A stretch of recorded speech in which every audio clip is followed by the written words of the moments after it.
Chers étudiants, bonjour.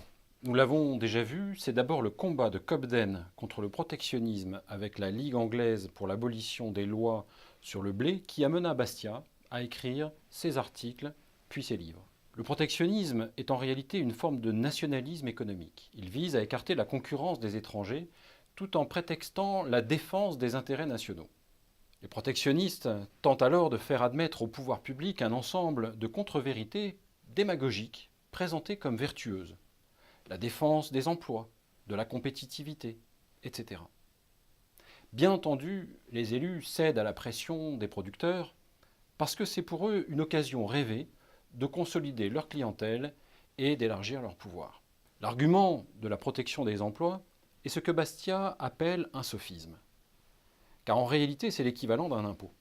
Il a pour effet de rendre les produits plus chers. Prenons un exemple que Bastiat donne lui-même.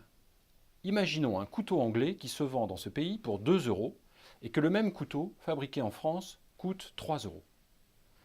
Si on laisse le consommateur libre d'acheter le couteau qu'il veut, il gagne 1 euro, qu'il peut investir ailleurs, dans un livre, par exemple, ou dans un crayon. Si on interdit le produit anglais, le consommateur paiera 1 euro de plus son couteau.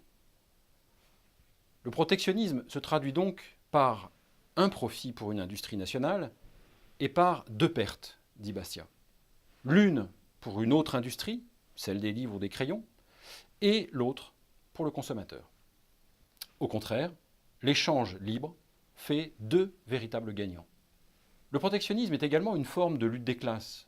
Selon Bastiat, c'est un système fondé sur l'égoïsme et l'avidité des producteurs. Pour augmenter leur rémunération, les agriculteurs ou les industriels réclament des taxes pour fermer le marché aux produits étrangers, contraignant ainsi les consommateurs à payer leurs produits plus chers. Bastiat se place résolument du côté des consommateurs. À l'intérêt de classe, il oppose l'intérêt général, qui est l'intérêt du consommateur, c'est-à-dire l'intérêt de tous les citoyens. C'est toujours du point de vue du consommateur que l'État devrait se placer lorsqu'il agit. Avec la révolution de février 1848 et ses barricades, un ennemi plus redoutable que le protectionnisme va surgir, avec lequel il a pourtant de nombreuses affinités, le socialisme. De quoi s'agit-il ? Il s'agit d'un mouvement politique qui réclame l'organisation du travail par la loi, la nationalisation des industries et des banques, la redistribution des richesses par la fiscalité. Et Bastiat va désormais concentrer toute son énergie, tout son talent, tous ses écrits contre cette nouvelle doctrine, le socialisme, qui ne peut aboutir, selon lui, qu'à la croissance exponentielle du pouvoir et à la lutte des classes perpétuelle.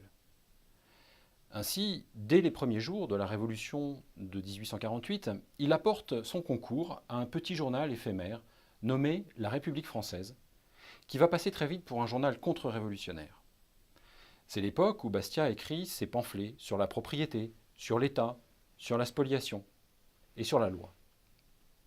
Le 27 juin 1848, au lendemain d'une nouvelle sanglante insurrection à Paris, dans une longue lettre à Richard Cobden, il s'attarde sur les causes qui ont pu conduire à ces événements. Premièrement, c'est l'ignorance économique.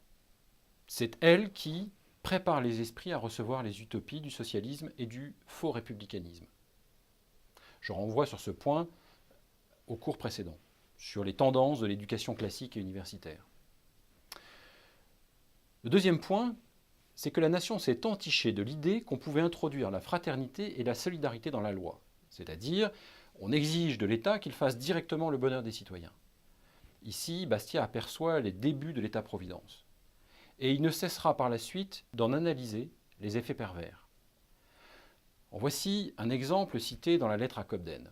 En vertu des penchants naturels du cœur humain, chacun s'est mis à réclamer pour lui de l'État la plus grande part de bien-être, dit Bastiat. C'est-à-dire que l'État ou le trésor public a été mis au pillage. Toutes les classes ont demandé à l'État, comme en vertu d'un droit, les moyens d'existence. Les efforts faits dans ce sens par l'État n'ont abouti qu'à des impôts, des entraves et à l'augmentation de la misère. Fin de citation. Enfin, troisième point, Bastiat ajoute qu'à ses yeux, le protectionnisme a été la première manifestation de ce désordre. Les capitalistes ont commencé, eux-mêmes, par demander l'intervention de la loi pour accroître leur part de richesse. Et fatalement, les ouvriers ont voulu faire de même. Pour conclure, protectionnistes et socialistes ont un point commun selon Bastiat. Ce qu'ils demandent à la loi, ce n'est pas d'assurer à chacun le libre exercice de ses facultés et la juste rétribution de ses efforts, mais de favoriser au contraire l'exploitation plus ou moins complète d'une classe de citoyens par une autre. Avec le protectionnisme, donc, c'est la minorité qui exploite la majorité.